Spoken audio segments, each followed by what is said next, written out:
of the cards I have Seven of Wands, King of Wands, and Five of Pentacles. So for me, I read my Seven of Wands card as a person who is devoted to defending themselves, whether it's their ideas, their physical um, properties, or their morals.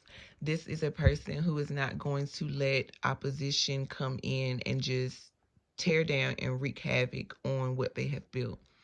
If you look at her face, you can tell that she's upset, she's angry, um, because she has to look at look at all these people. I look at these as people that are trying to come up against her, to defeat her for whatever purpose that they have. But she's not. She's standing on firm ground. Even though she has her heels on, her feet are planted. You are not going to be able to overpower her or take over or destroy anything that she is trying to defend for herself. The King of Wands is a person who is a leader, they're an entrepreneur, they're very creative. They're the type of person, when they set out to do something, they're going to do it. They like the assistance and the collaboration of other people, but oftentimes you may find that you're having to defend yourself against other people more than have people work with you. So because of that, this may be a time where you need to leave some people out in the cold.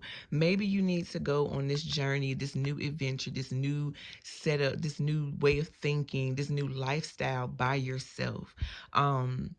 Because you're not going to be able to accomplish anything if you're constantly having to battle, if you're constantly having to feel like you're in this protective mode. I have to defend myself, I have to guard myself, because of course you can get further if you work with other people, but there are some people or some things, some ideas, some behaviors or habits that you have to leave out in the cold.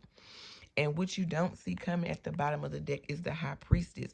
You have all the internal knowledge and wisdom you need to make it through whatever situation that you're feeling like you're having to defend yourself against or that you're having to constantly protect.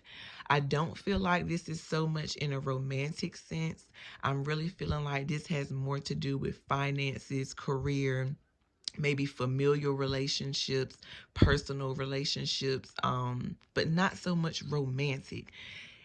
Something, someone, idea needs to be left in the cold. You cannot continue to try to fight and think that you're going to create and that you're going to be in this leader type of energy, or you're going to be able to um, have a sense of direction if you're always fucking fighting, if you're always having to battle against something. Leave that shit in the cold. Your intuition is already telling you to leave that shit in the cold. Once you leave that shit in the cold, you're gonna guide spirit, whoever you subscribe to, is gonna give you that small little offer that you need to get back on, that you need to get back on track. So leave this shit alone.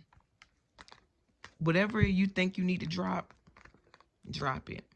Leave it in the cave. If you don't remember any card from this reading, remember this one. This is my card of leaving things out in the cold. Let it freeze. Let them suffer. It has nothing to do with you. And that's what I got for this moment.